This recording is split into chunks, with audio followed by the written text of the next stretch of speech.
인터넷이나 또 스마트한 이와 같은 기기들을 통해서 오늘날 참 많은 그 혼돈과 또 혼란과 어찌할 바 모르는 이와 같은 사람들의 그런 마음들을 우리가 보게 되는데, 하나님께서 참 이 그리스도인들에게 참 하나님의 성령을 부어주심으로 우리 마음 중심 안에 계셔서 계속 이 어둠의 세계 속에서도 우리를 굳게 붙드시고 또 빛을 비추시고 진리 가운데로 인도하셔서 참 우리로 하여금 그 하나님 앞에서 온전한 모습으로, 거룩한 모습으로 참 하나님을 섬기며 살아갈 수 있도록 이와 같이 인도하시는 하나님께 참 감사를 드립니다.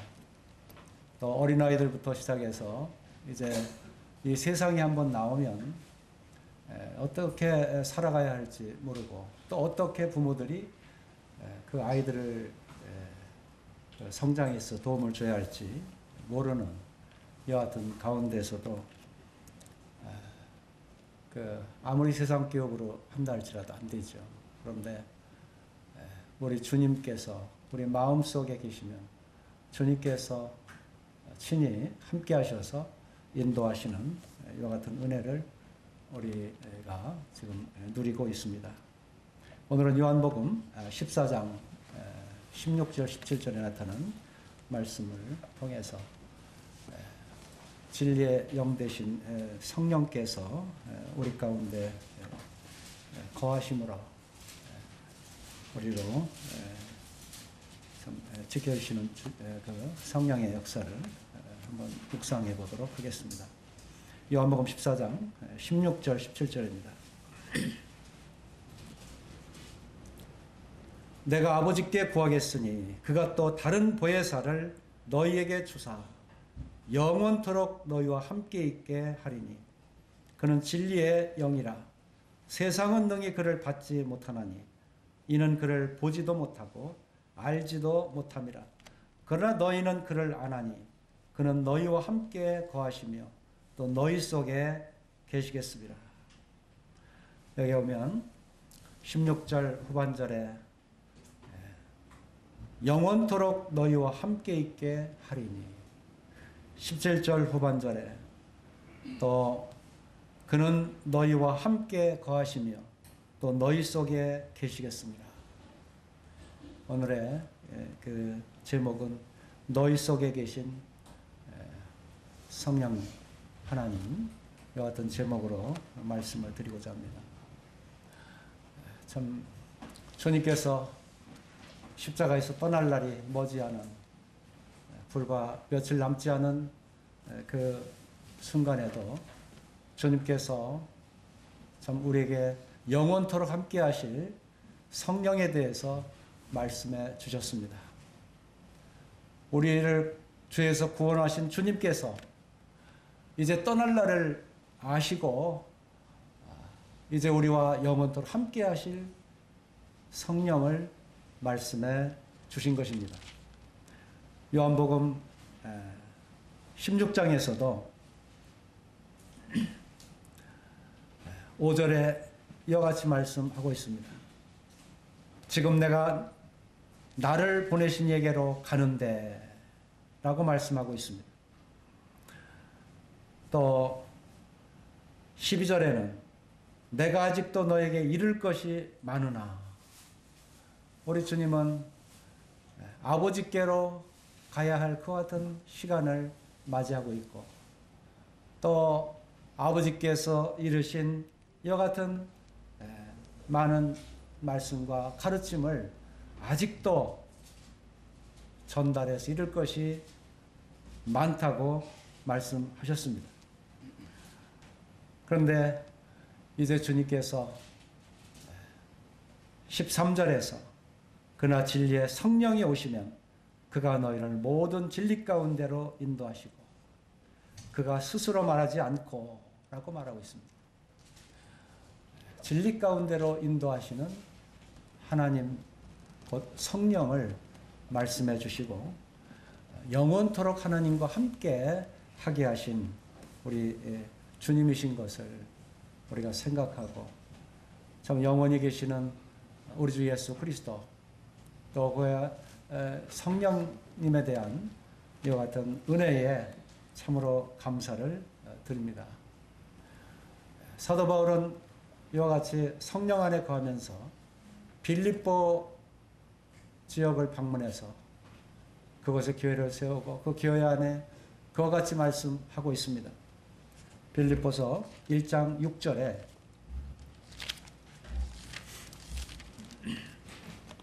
너희 안에서 착한 일을 시작하신 이가 그리스도 예수의 날까지 이루실 줄을 우리가 확신하노라. 여기 그리스도 예수의 날까지 무슨 의미를 말하고 있습니까? 우리 주님께서 이 땅에 다시 임하실 그날까지, 그때까지 참 너희 안에 착한 일을 시작하신 이가, 우리 안에 착한 일을 시작하신 이가 누구십니까? 우리 주 예수 그리스도이십니다.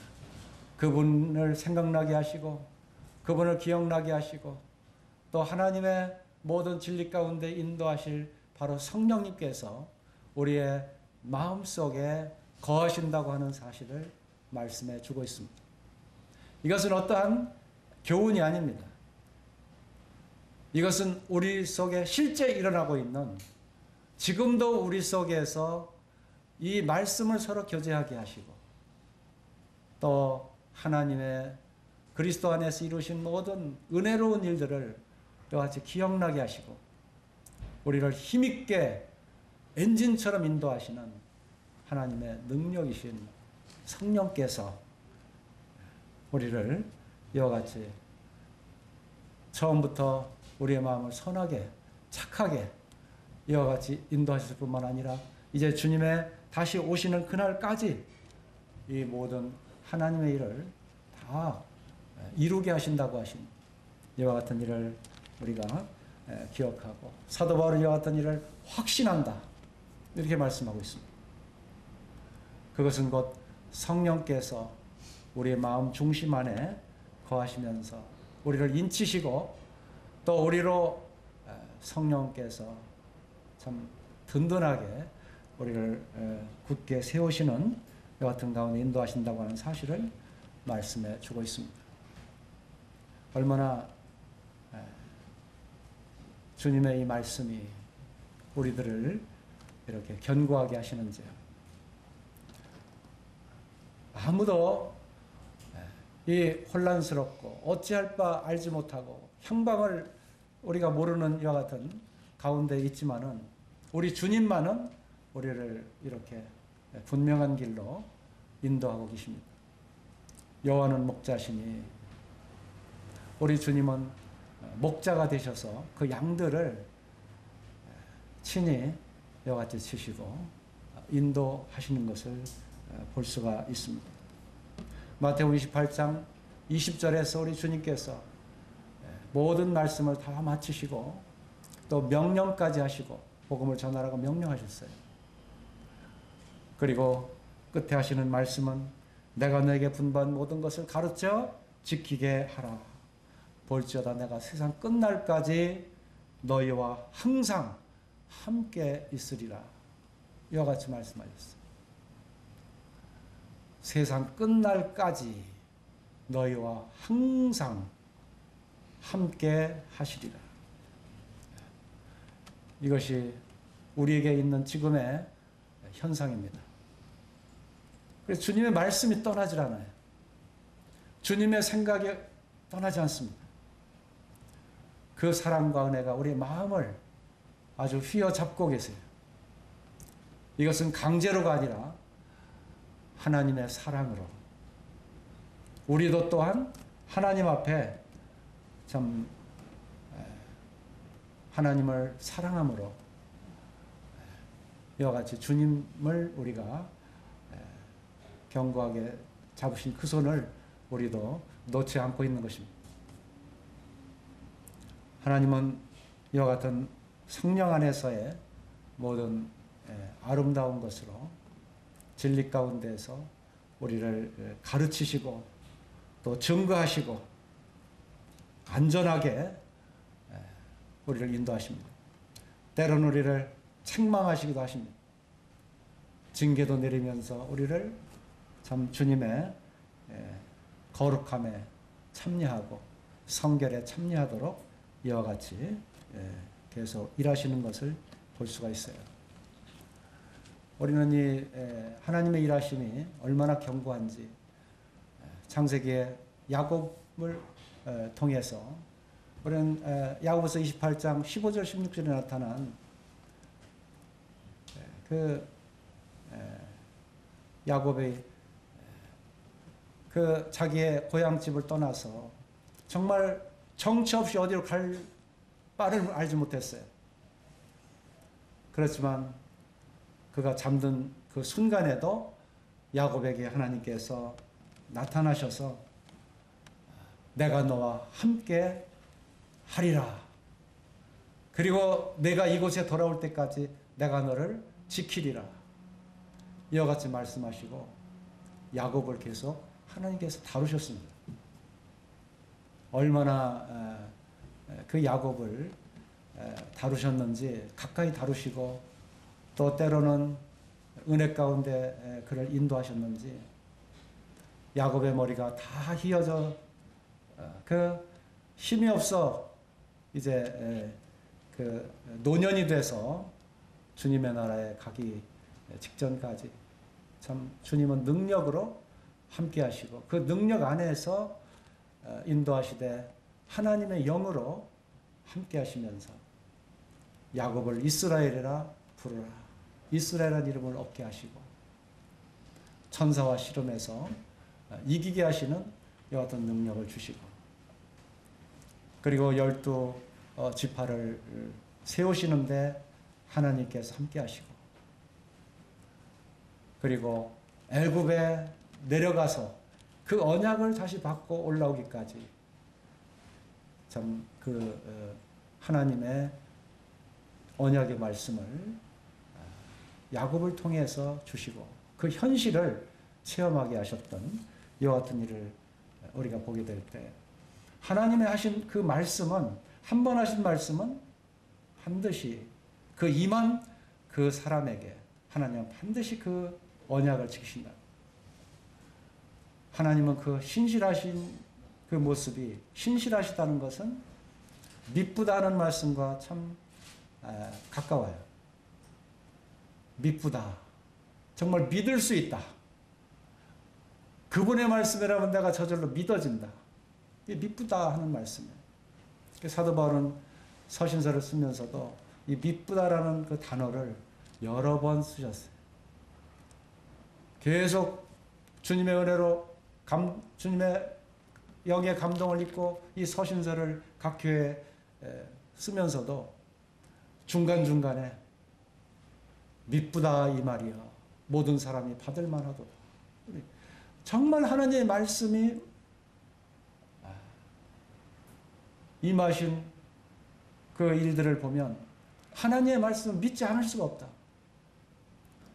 그리고 너무도 인자하시고 국률이 풍성하셔서 참 하나님의 그 역사하시고 일하시는 그 같은 곳에 맡기면 그분이 그대로 감당해 주시고 또 우리 마음속에서 그것을 이루어 주시고 그리고 우리로 하여금 찬양을 부르지 않으면 안 되게끔 하나님께서 그렇게 은혜와 그 사랑으로 풍성하게 하시는 것을 체험하면서 이와 같이 미쁘도다 하는 말씀을 계속 사용하는 것을 보게 되는 것입니다. 우리는 본문 요한복음 16절에서 이와 같이 이제 주님께서 떠나시니까 16절에 그가 또 다른 보혜사를 너에게 주사 그랬습니다. 하나님께서는 우리 중심에 그 아들 예수 그리스도로 말미암아 진리 가운데 세우시더니 그 세우심은 우리가 더러운 마음에 세우시지 않았어요. 우리의 마음을 모든 죄를 다 구속하시고 내가 이제는 다시는 너의 죄를 기억지 아니하리라 하시고 우리를 의롭게 해 주셨습니다. 그것은 바로 십자가의 승리입니다. 그것은 앞으로 밝아올 우리의 소망의 여명입니다. 이와 같은 터전 위에, 그리스도의 그 터 위에, 그 반석 위에 이제 다른 보혜사를 우리들에게 보내주셔서 우리 마음속에 성령께서 거하십니다. 그는 영원토록 너희와 함께 하리니 하신 말씀대로 우리와 계속 영원토록 함께 하실 분입니다. 우리의 마음에 참 평안을 허락하셨습니다. 거기에 요한복음 14장 27절에서 우리 주님은 이렇게 말씀하세요. 평안을 너에게 끼치노니 곧 나의 평안을 너희에게 주노라. 우리와 영원토록 거하시는 성령님과 더불어 그 영원토록 거하시는 성령님의 그 인치심이 더욱 확실하고 분명해서 이제는 그것을 우리 가운데 평안하게, 이것은 이 세상이 주는 것과 같지 않다고 했어요. 세상에서 주는 것은 모두가 한계가 있고, 세상이 주는 것은 그 약속을 지키지 않아요. 믿부질 않아요. 믿을 수가 없어요.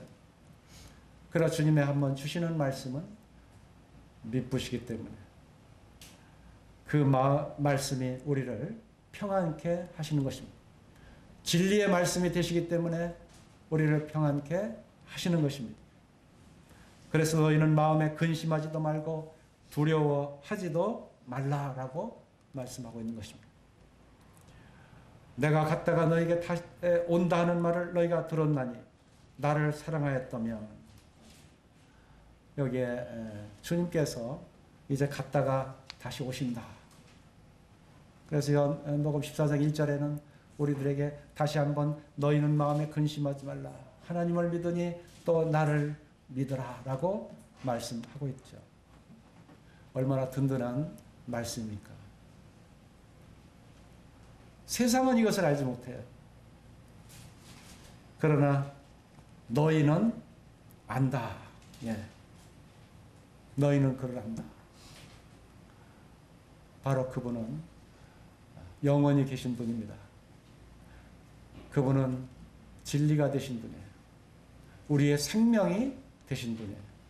이것보다 더 어떻게 확실하게 말씀을 드릴 수 있는 그런 미사 여구가 없어요. 그래서 우리는 그분을 더 밝히 아는 것. 요한복음 17장 3절에서는 영생은 곧 유일하신 참 하나님과 그를 보내신 자 예수 그리스도를 아는 것입니다. 그랬어요. 얼마나 하나님께서 온전하신 분이면 그 온전하신 분을 아는 것이 곧 영생이라고 하겠습니다. 또한 그와 함께 일하신 그가 보내신 자 예수 그리스도를 아는 것이, 그것이 우리에게 얼마나 차고 넘치는 은혜가 되면 그를 아는 것이 영생이라고 하겠습니다. 그분들이 하나님께서 또 우리 주 예수 그리스도가 우리의 생명이 되시기 때문에, 그 생명은 영원한 것이기 때문에 영생은 곧 하나님과 그의 보내신 자 곧 예수 그리스도를 아는 것입니다. 베드로는 진리의 말씀이 계시면 내가 어디로 가오리까? 영생의 말씀이 계시면 내가 어디로 가오리까? 주의 말씀을 듣고 베드로는 영생의 말씀인 것을 알았어요. 가룟 유다에게는 영생의 말씀이라고 하는 이와 같은 믿음이 나타나는 것을 한 번도 볼 수가 없어요. 그는 육신적인 사람이었습니다. 그는 정욕 가운데 지내던 사람이었습니다.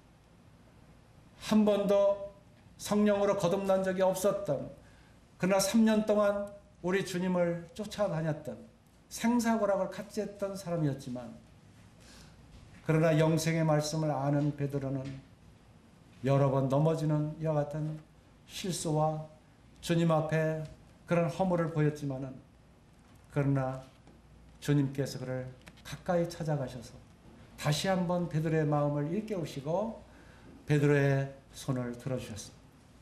그의 마음을 깨워주셨어요.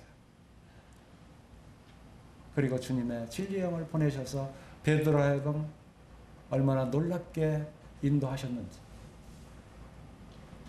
우리는 이 성령의 그 역사하심을 사도행전에서 우리가 찾아보지 않을 수가 없어요. 성령의 역사하심이 이 베드로를 통해서도 또 사도들을 통해서 어떻게 역사하셨는가.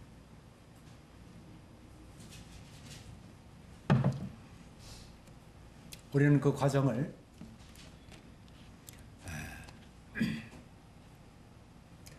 구약에서 한번 먼저 사도행전까지 잠시 찾아보는 이와 같은 시간을 가져보겠습니다. 우리 출애굽기 35장입니다. 출애굽기 35장 30절입니다.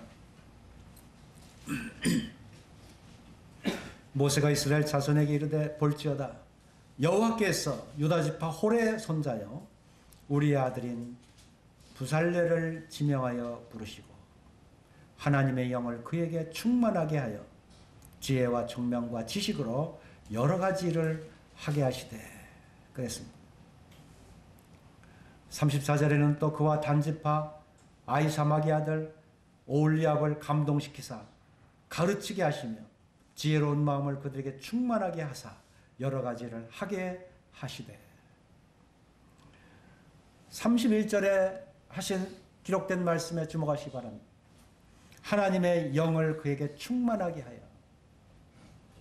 이 하나님의 영은 출애굽기에 기록되었던 요한복음에 기록되었던 사도행전에 기록되었던 어디에 기록되었던 하나님의 영은 거룩한 영이십니다.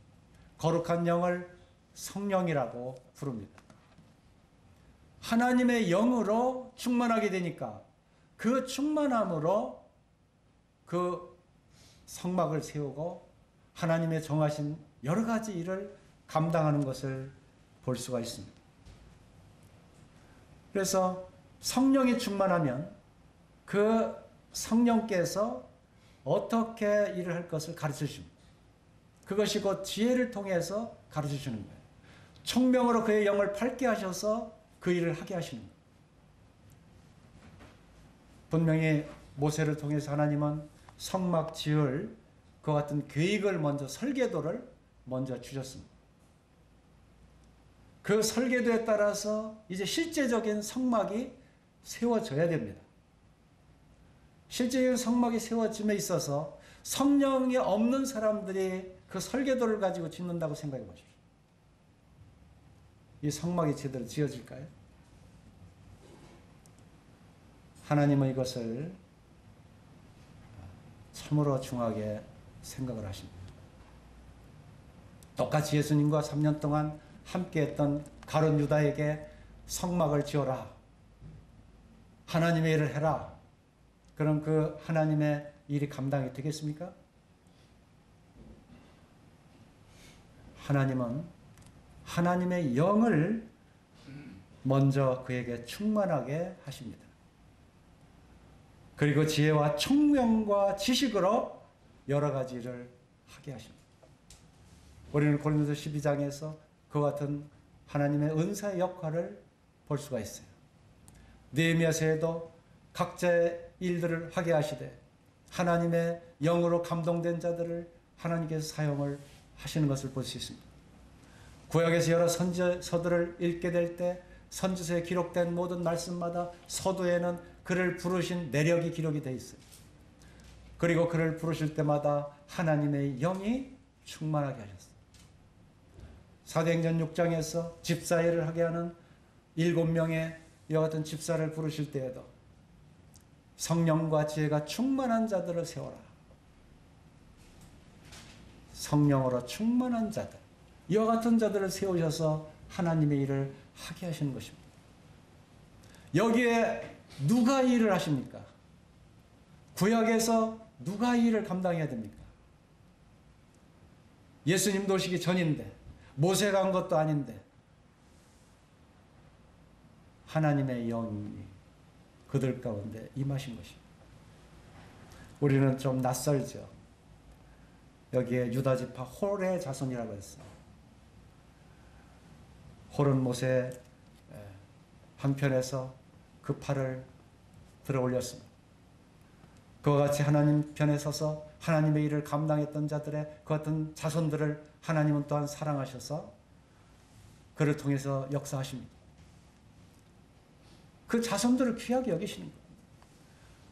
계속 길을 갈 때나 누울 때나 언제든지 하나님의 말씀으로 살았기 때문에 그 자손들이 복을 받는 거예요.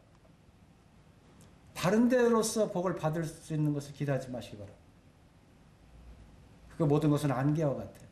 하나님이 세우지 아니하시면 그것은 훅 부르면 다 날아갈 겨와 같은 것들이에요.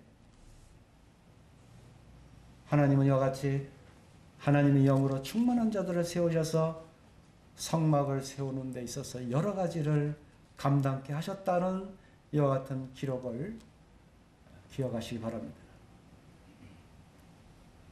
36장 2절에서 모세가 부셀렐과 오홀리압과 및 마음이 지혜로운 사람 곧 그 마음의 여호와로부터 지혜를 얻고 와서 그 일을 하려고 마음에 원하는 모든 자를 부르매 3절 후반절에 백성이 아침마다 자원하는 예물을 연하여 가져왔으므로 5절에는 모세에게 말하여 이르되 백성이 너무 많이 가져오므로 여호와께서 명령하시되 쓰기에 남음이 있나이다.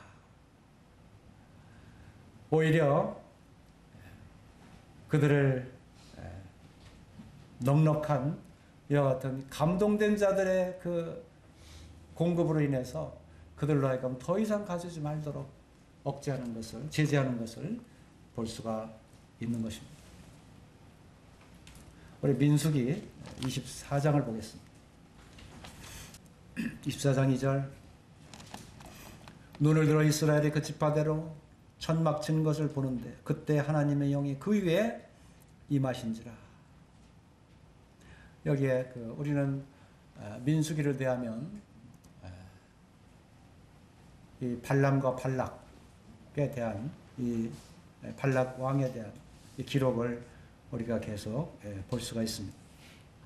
아주 긴 이와 같은 기록을 통해서 그 시대의 그 역사와 또 하나님께서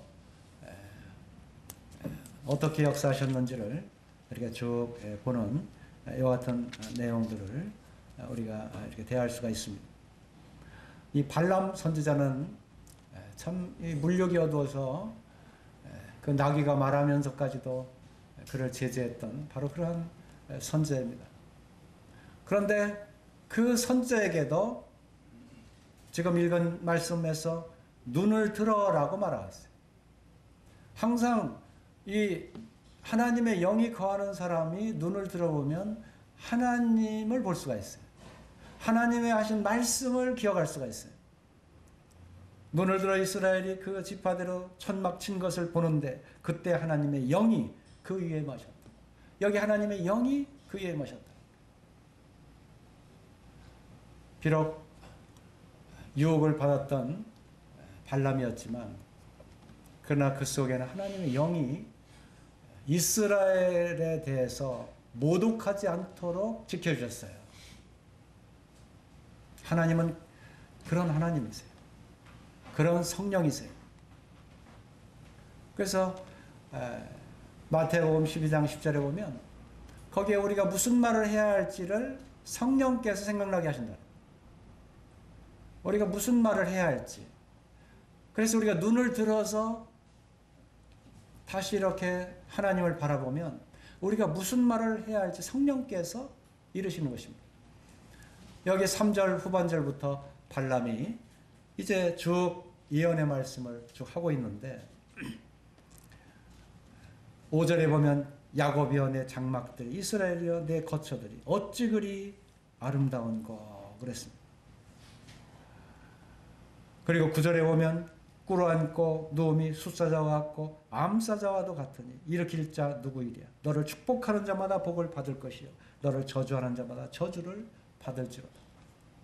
창세기 12장 아브라함에게 하신 그 언약과 같은 말씀들이 아무리 그 물욕이 어두워 욕심을 쫓아가는 발람 선지자지만 하나님의 영은 결코 그 대적이 될 수 있는 그러한 그 발람 왕의 그 백성들 앞에서 절대적으로 이스라엘에 대해서 모독하지 않도록 하나님의 말씀이 미리 성령이 거하셔서 그것을 제어하는 것을 볼 수가 있어요. 하나님의 일은, 하나님의 영은 이와 같이 이스라엘을 보호하시는 것을 우리가 알게 돼요. 그 보호하심이 곧 우리에 대한 보호라 그 말이에요. 야곱을 보호하셨던 하나님이 우리를 보호하시지 않겠습니까? 욕심 많은 그 발람 선지자가 지금 이 발락 왕 앞에서 그 모압 백성들 앞에서 지금 자기 생각대로 하려는데 그 발사라는 말이 어떤 그 하나님의 영이 거하지 않으면 어떤 말이 나오겠습니까? 그에게 아부하는 말이 되어지지 않겠습니까? 그렇지만은 하나님의 영은 그와 같이 하게 하지 않았습니다. 그것이 우리들에 대한 성령의 지키심이고 우리들에 대한 보호입니다. 사무엘상 16장을 보겠습니다. 13절 사무엘이 기름 뿔병을 가져다가 그의 형제 중에서 그에게 부었더니 이날 이후로 다윗이 여호와의 영에게 크게 감동되니라. 사무엘이 떠나서 라마로 가니라. 여기에 다윗이 여호와의 영에게 크게 감동되니라. 여러 형제들이 있었지만은 사무엘은 그의 말제인 다윗에게 기름을 부었습니다. 그리고 그 기름 부음을 받은 그날 이후로 다윗이 여호와의 영에게 크게 감동했다. 다윗은 하나님의 영을 받은 거예요. 받지 않았을 때와 받은 후에 이 차이를 알아야. 우리가 거듭났을 때와 거듭나지 않았을 때의 차이를 알아요. 거듭나지 않은 사람들은 그 차이를 모르지만 거듭난 사람들이 그것을 알아요. 여호와께 감동을 입은 다윗은 여호와께 입은 그 감동을 떠날 수가 없었어요. 한 번도 여호와의 그 말씀을 의지하지 않은 적이 없다 그 말이에요. 그래서 비파와 수금으로 그 시를 읊을 때마다 하나님을 찬양했습니다. 그리고 자기가 하나님께서 지으신 피조된 자요, 자기는 오직 이 땅에 권세를 가졌을지라도 이 땅에 평화를 주기 위한 하나님께서 왕으로 세우신 자로 하나님 앞에 자신을 그와 같이 여기고 하나님의 일을 감당하기에 이 다윗은 온 정열과 목숨을 다해서 그 일들을 지켰던 것을 볼 수가 있습니다. 사무엘의 기름 부음이 다윗을 감동시켰습니다. 우리 주 예수 그리스도의 영이 우리를 거듭나게 하사 우리 속에 함께 하셔서 우리를 계속 감동케 하시는 것입니다. 저는요, 이사야 53장을 읽게 될 때 그가 찔림 우리의 허물을 인하며 그가 상함 우리의 죄악을 인하며 그가 징계를 받음으로 평화를 누리고 그가 채찍에 맞아 우리가 나음을 얻었도다. 우리는 다 그런 행하여 제 갈 길로 갔거늘. 근데 제가 울컥 감동이 됐어요. 그 말씀. 제 갈 길로 갔거늘. 여호와께서는 우리 무리에, 그것도 나의 그 허물을, 우리의 그 범죄함을, 그 죄악을 담당시키셨도다. 그에게 담당시키셨다 하는데 그냥 감당할 수 없도록 마음에 메어지는 거예요. 말이 안 나오더라. 저 철사님 320동 살 때 창문 조그만 창문 열고 그 옆에 책상 놓고 있을 때 일이었습니다. 하나님의 영이 감동을 시키니까 어떻게 억제할 수가 없어요. 그리스도 안에서 하나님의 영이 하시는 게 그리스도를 생각나게 해요. 그리스도의 하신 일이 우리를 너무도 감동시키고, 이 다윗이 바로 이와 같이 여호와의 영에게 크게 감동되니라.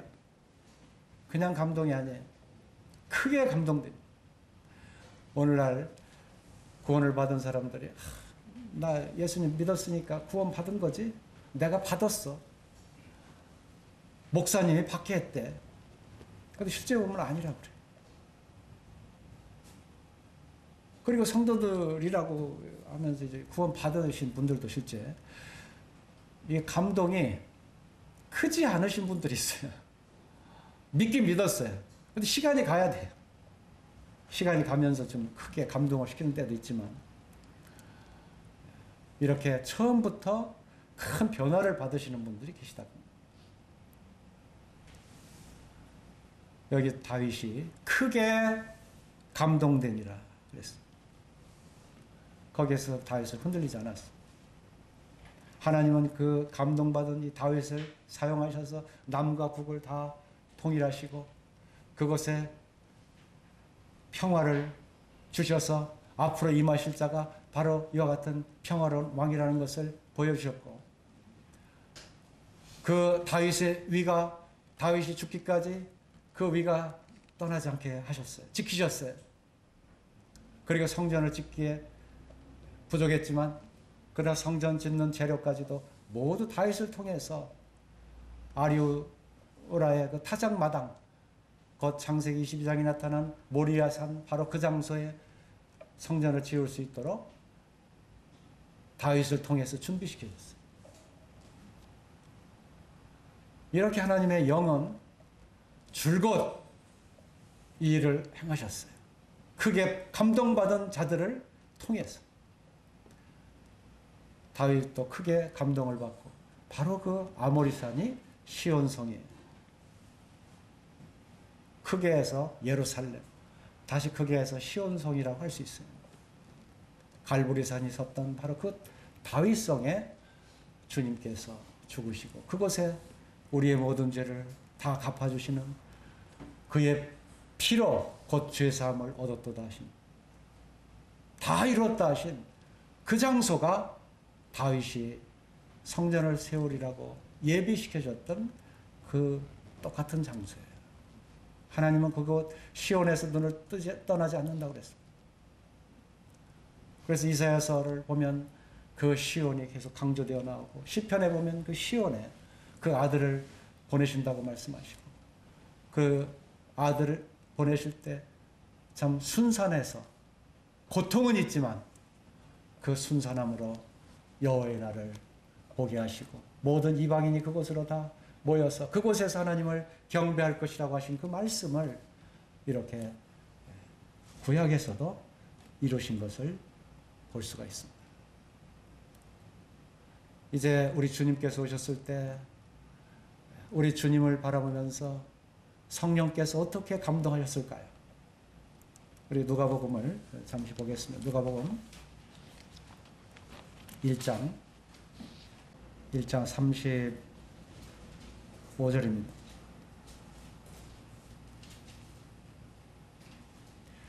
천사가 대답하여 이르되 성령이 내게 임하시고 지극히 높으신 이의 능력이 너를 덮으시리니 이러므로 나실 바 거룩한 이는 하나님의 아들이라 일컬어지리라. 여기에 성령이 내게 임하시고 라고 말씀하고 있습니다. 이 성령은 Holy Ghost라는 단어를 사용합니다. 이 고스트라고 하는 것은 유령이에요, 유령. 그 영화도 있잖아요, 고스트 제목으로. 유령 무섭잖아요. 근데 거룩한 그런 유령으로. 그러니까 그냥 영이 아니라 유령하면 더욱더 하나님의 모습인데 그야말로 현실적으로 뚜렷하게 그 형체를 가지고 임하시는 거예요. 우리 영으로 보기에는 형체가 있어요. 눈으로 보기에는 보이잖아요. 이것을 고스트라는 표현의 단어로 계속 사용을 합니다. 이와 같은 홀리 고스트, 거룩한 영, 성령으로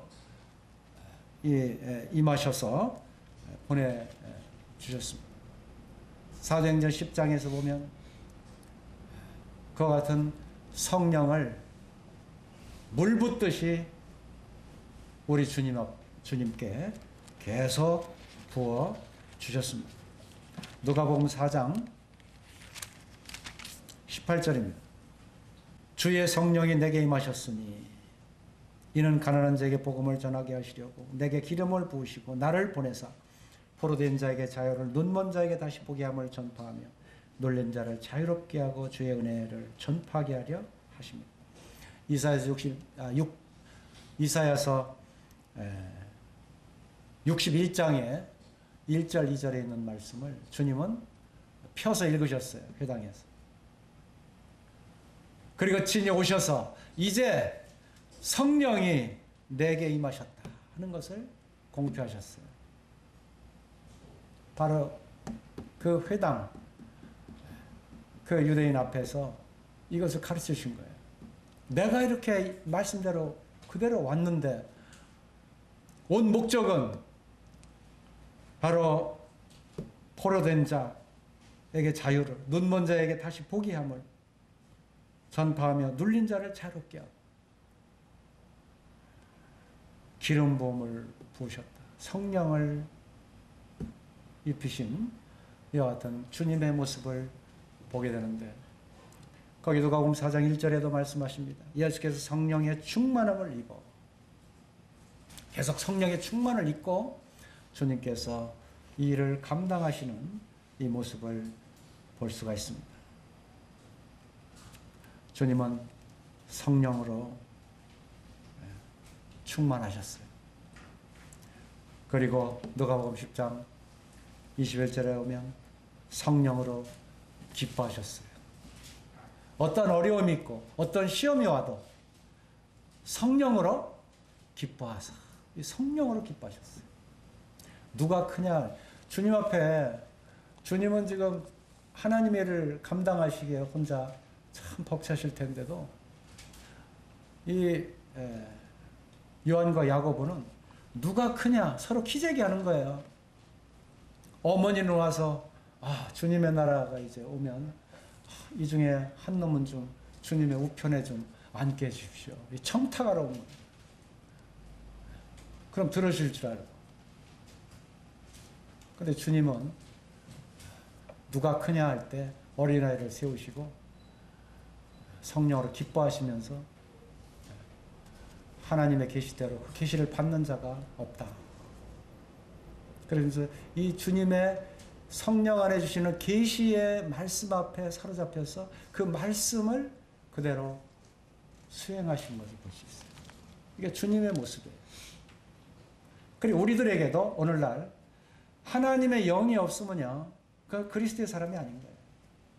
하나님의 영이 없으면 육은 뭐예요? 육의 생각을, 영은 역의 생각 하게 하나님. 육의 생각은 사망이요, 영의 생각은 생명과 평안이요. 생명, 그리고 이 생명은 우리에게 큰 확신과 기쁨과 우리에게 평안을 주시는 거예요. 영의 생각만이, 영을 쫓는 일만이 하나님의 성령의 열매를 거두게 하시고 하나님의 일을 하게 하시는 것입니다. 사도행전 1장에 이제 주님은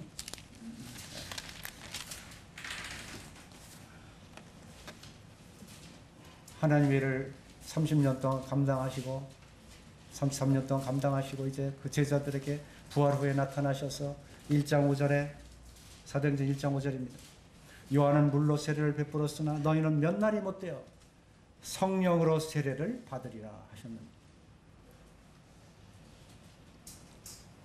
이제 이 제자들에게 성령으로 세례를 받으리라. 우리는 이제는 성령을 다 받은 사람들이에요. 우리가 그걸 아셔야 됩니다. 그리고 알고 알 뿐만 아니라 우리는 그것을 계속 의인은 믿음으로 말미암아 살리라. 우리는 믿음으로 계속 성령이 우리에게 임하시고 그것을 계속 의지하면서 여기고 아닌 것을 여기는 게 아니에요. 실제 홀리 고스트로 이 속에 계시잖아요. 주님이 친히 주셨잖아요. 이것을 우리가 늘 의지해야 된다고 하는 말씀입니다. 그리고 일하게 하십니다. 1장 8절을 보세요. 오직 성령이 너에게 임하시면 너희가 권능을 받고 예루살렘과 온 유대와 사마리아와 땅 끝까지 이르러 내 증인이 되리라 그랬습니다.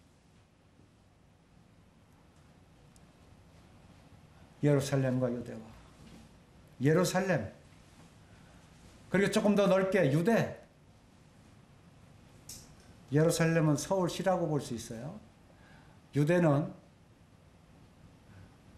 이 서울시만이 아니라 이 서울과 경기도와 같은 이 넓은 단위 유대 지역 남한 전체라고 볼 수도 있어요. 우리의 남한 있는 전체를 유대라고 볼 수도 있어요. 이스라엘에서는. 그리고 사마리아와 땅끝까지 이르러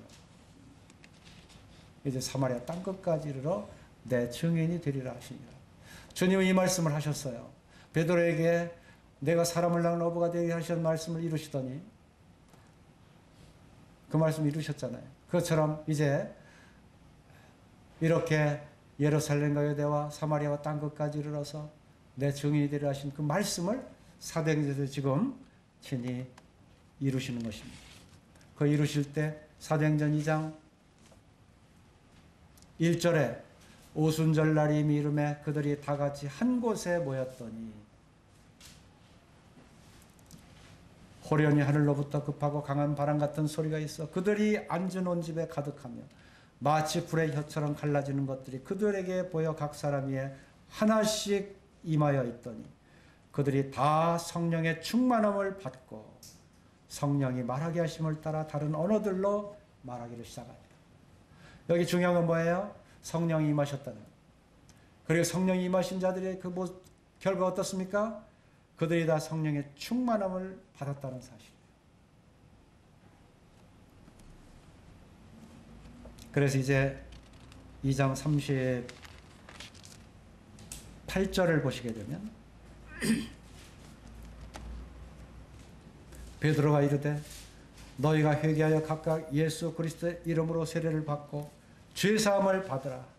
그리하면 성령의 선물을 받으리니 이 약속은 너희와 너희 자녀와 모든 먼 데사람 곧 주 우리 하나님이 얼마든지 부르시는 자들에게 하신 것이라 하고 여기 베드로가 성령 충만을 입고 이 전도하는 모습을 보세요. 성령 충만을 입지 않고는 전도할 수가 없는 거예요. 전도를 하지 않고는 배길 수가 없어요. 이것이 예루살렘에 지금 이 복음을 전하는 베드로 그리고 예루살렘에 지금 많은 믿는 사람들이 이제 생겨나게 된 거예요. 41절을 보세요. 사도행전 2장 41절 그 말을 받은 사람들은 세례를 받음에 그날의 신도의 수가 3,000이나 더하더라. 그들이 사도의 가르침을 받아 서로 교제하고 떡을 떼며 오로지 기도하기를 힘쓰니라. 46절에 날마다 마음을 같이하여 성전에 모이기를 힘쓰고 집에서 떡을 떼며 기쁨과 순전한 마음으로 음식을 먹고 하나님을 찬미하며 온 백성에게 칭송을 받으니 주께서 구원받는 사람을 날마다 더하게 하십니다. 이것이 베드로를 통해서 예루살렘에서 그 교회가 선 예루살렘 교회를 말하고 있는 것입니다. 그리고 계속해서 이제 유다에게 복음을 유대에서 전합니다. 그리고 사마리아에게 복음을 전합니다. 우리 사도행전 8장을 보겠습니다. 8장 14절.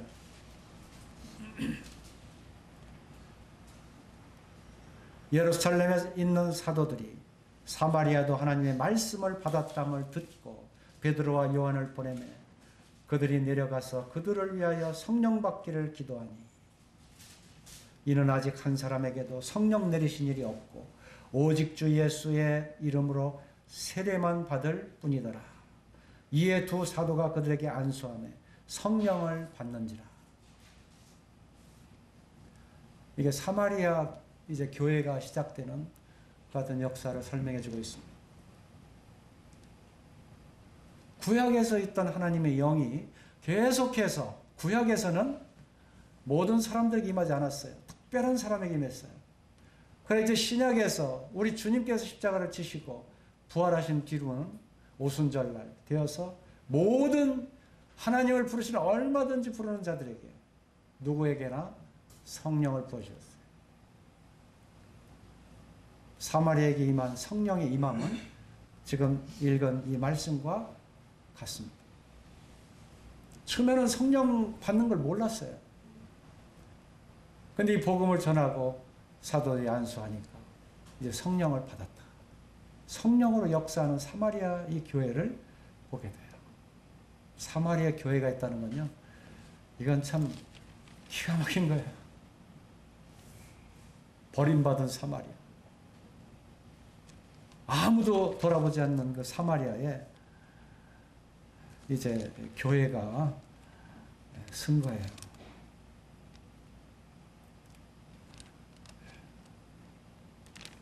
참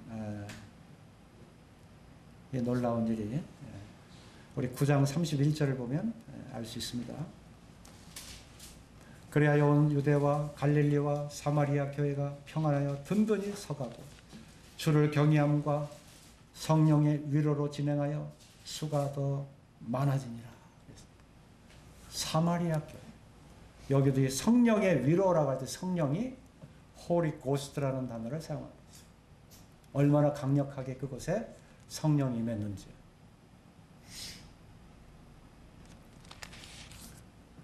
이제 한 장 넘기시면 사도행전 10장이죠. 10장 1절.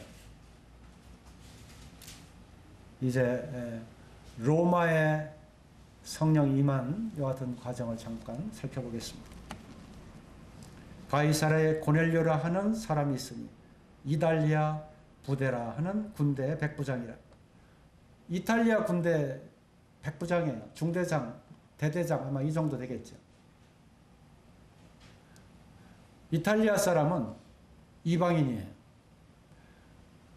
이탈리아는 당시 로마의 지배에 있었어요. 그 로마, 우리가 로마서는 그곳에 구원받은 성도들에게 사도 바울의 편지를 쓴 것이 로마서예요. 그때 이제 처음 이방인에게 이 복음이 전해지기 시작했는데 이 베드로를 통해서 고넬료에게 복음이 전해졌습니다. 10장 44절을 보겠습니다.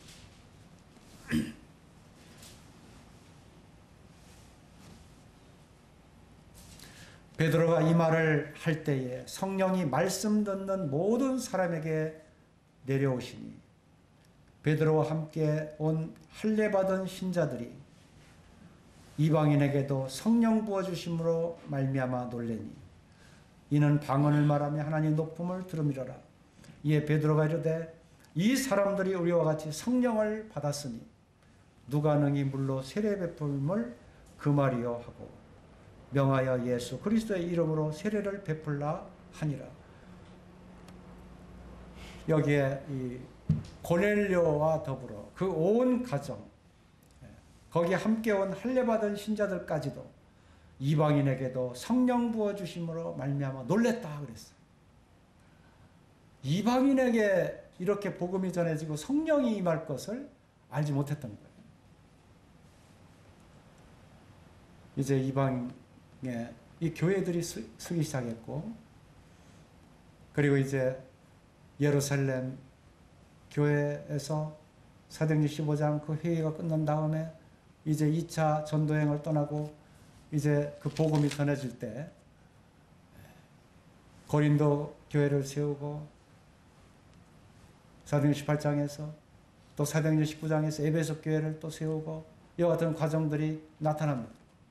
고린도 교회에서 1년 6개월, 에베소 교회에서 2년 6개월여 3년여간 이렇게 계속 복음을 전하게 됐는데 그곳에 계속 성령이 임하게 된 거예요. 이 교회는 성령이 함께 해야 되는 거예요.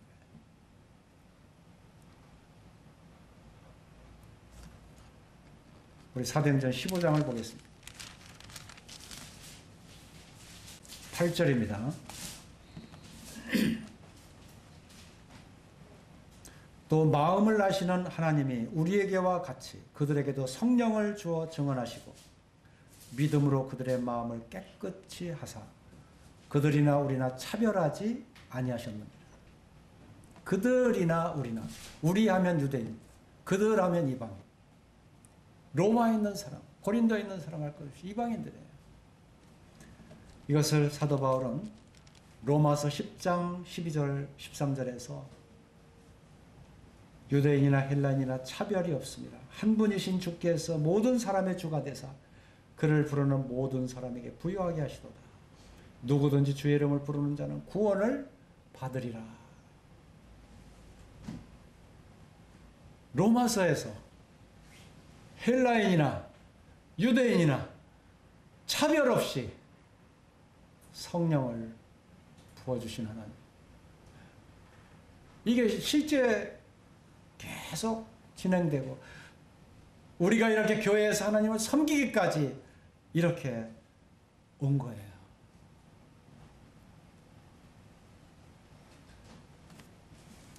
한 마디 더 찾아야 되겠어요. 사도행전 왔으니까 19장 2절 이르되 너희가 믿을 때 성령을 받았느냐 이르되 아니라 우리는 성령이 계심도 듣지 못하였노라. 바울이 이르되 그러면 너희가 무슨 세례를 받았느냐 대답하되 요한의 세례니라. 바울이 이르되 요한이 회개의 세례를 베풀며 백성에게 말하되 내 뒤에 오시는 이를 믿으라 하였으니 이는 곧 예수라 하거늘 그들이 듣고 주 예수의 이름으로 세례를 받으니 바울이 그들에게 안수하매 성령이 그들에게 임하시고 방언도 하고 예언도 하니 모두 12사람쯤 되니라. 이게 에베소에서 이 성령을 받게 된 과정을 말씀하고 있어요. 그때는 성령이 임한 것을 보게 하기 위해서 방언도 하고 예언도 했다 그랬어요. 이제 성경이 다 완성된 뒤로는 고린도 13장에서 이제 이와 같이 방언도 그치고 예언도 그치고 이제 이런 것들이 다 그쳐요. 이제 온전한 것이 올 때가 되면 모든 것이 다 그치고 이제 우리는 믿음과 소망과 사랑, 그 중에 사랑은 영원한 것, 사랑은 언제까지든지 우리에게 있느니라 말씀하셨어요. 이렇게 이방인에게까지 계속 성령을 받게 하시고 이제 그리스도인들, 온 세상에 바로 그리스도인들, 이들에게 로마서 8장에서 그리스도의 영이 없으면 그리스도의 사람이 아니라 말씀하시고 성령이 친히 우리 영으로 더불어 우리가 하나님의 자녀인 것을 증거하신다 그랬습니다. 그래서 성령으로 말미암아 우리가 아바 아버지라 부르느니라.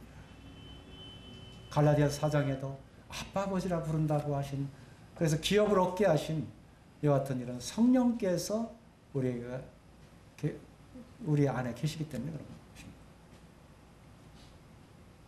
우리는 성령의 이와 같이 역사하심을 계속 보았습니다.